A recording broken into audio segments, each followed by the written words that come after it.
Hello friends, we're continuing with the Fairy Queen Book 1 Canto 1 and we'll be doing the last 3 stanzas of Canto 1 and we'll be finishing Canto 1 today. Now the false Una is giving her side of the argument. She's trying to convince the Red Cross Knight that what the act that she has done was not without reason. Love of yourself, she said, and dear constraint lets me not sleep. That the love that is felt in my heart for you and the check that I had to put on that love lets me not sleep. It did not let me sleep in the night, but waste the very night in secret anguish and unpitied pain. But I was completely wasting my night in very night, and whereas the night brings rest, but this rest was not there for me. This was a tiresome night for me. In secret anguish, I had pain in my heart which I could not disclose it to others, and that pain was the love for you. And unpitied plaint. Plaint means complaint, and that complaint I had, or that love that I had for you, and it was completely, and you were completely indifferent to me. You had no pity for me. So this is the condition of Una claims for her. While you in careless sleep are drowned quite. While you were sleeping carelessly, and you were in fact drowned in sleep. Here I want your attention in the stanza 40. The greatest enemy of sleep is care. This we know from the journey of the spirit to the underworld to Morpheus. And this lines, if you see, and wakeful dogs before them fair do lie, watching to banish care their enemy. So the greatest enemy, the mortal enemy of sleep is care or tension. Whereas Una is filled, according to Una, false Una, she is filled with care or she is filled with tension. The Red Cross Knight had no such tension and therefore he was sleeping very soundly. Her doubtful words made that redoubted knight suspect her truth. The Red Cross Knight was not completely convinced by the argument of this Una. The redoubted knight means the formidable knight. Yet, since no untruth he knew, so while Red Cross Knight was not uh, able to make up his mind, while he had no evidence that Una was telling truth, equally true it was that he had no evidence that Una was telling a lie also. And therefore he was not able to make clear out as to what to do.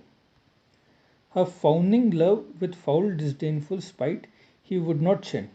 And because he was not 100% convinced that Una was telling lie, she probably could have told the truth also, and therefore her fawning love, her flattering love, with foul disdainful spite. That means it would have been very wrong on his part to insult Una or to show anger against her or to treat her in a scornful manner. So he did not do any such thing, and therefore he gave the argument, but said, dear dame, I rue that for my sake unknown such grief unto you grew. And dear dame means dear lady. I feel sad, and I was completely unaware of the fact that for my own sake, for my love, such uh, sadness grew in your heart. And I was completely oblivious, and this was completely unknown to me. Let's start the 54th stanza. Assure yourself, it fell not all to ground. The Red Cross Knight is trying to convince Una now, and he says that you should rest assured that the love that you showed towards me it did not fall to the ground. It did not prove useless. For all so dear as life is to my heart, I deem your love and hold me to you bound. As much as my life is dear to my heart, is close to my heart, in the same way, your love is also close to my heart, and it is your love, and it is our mutual love that binds us together, that holds us together. Ni let vain fear procure your needless smart, where cause is none.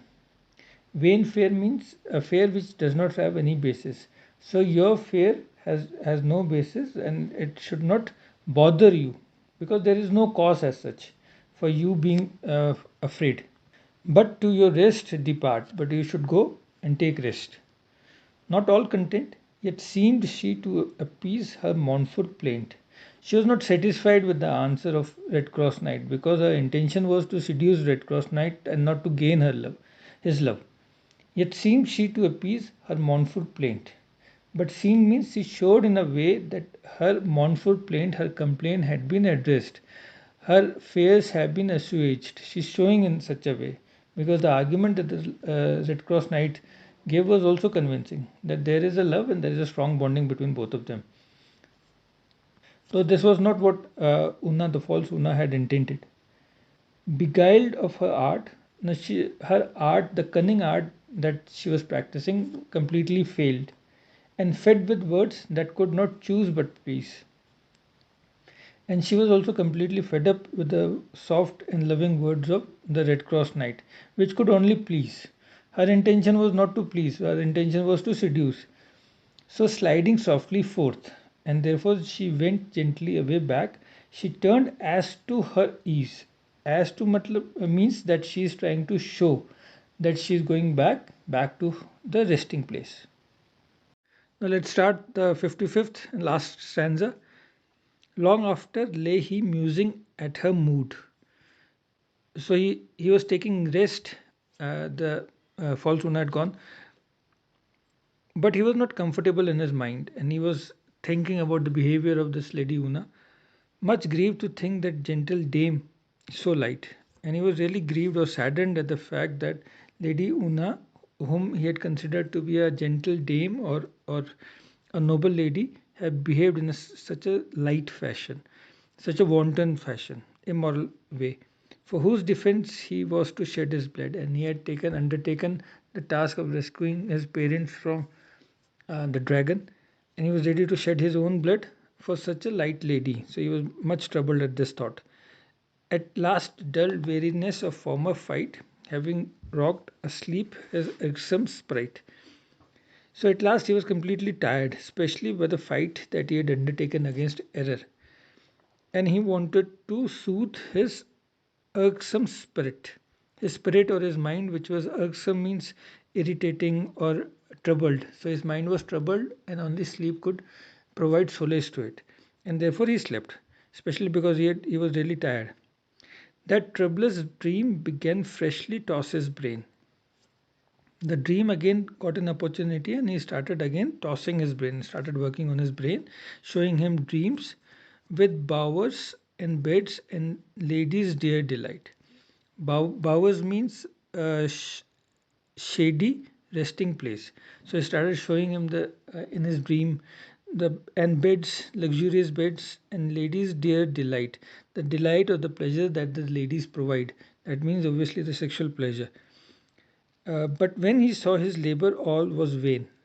But dreams, effort were all useless, and when he saw that his efforts were really useless or to no avail, with that misformed spirit, he back returned again.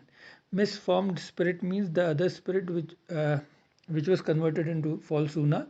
He took that false Una and went back to Achimeko. Therefore, with this last stanza, we finished Canto 1. I hope you are much better informed now, but you have understood everything well. In my next video, we will do the summary of all these 55 stanzas and then we'll continue with the Canto 2nd. Thank you.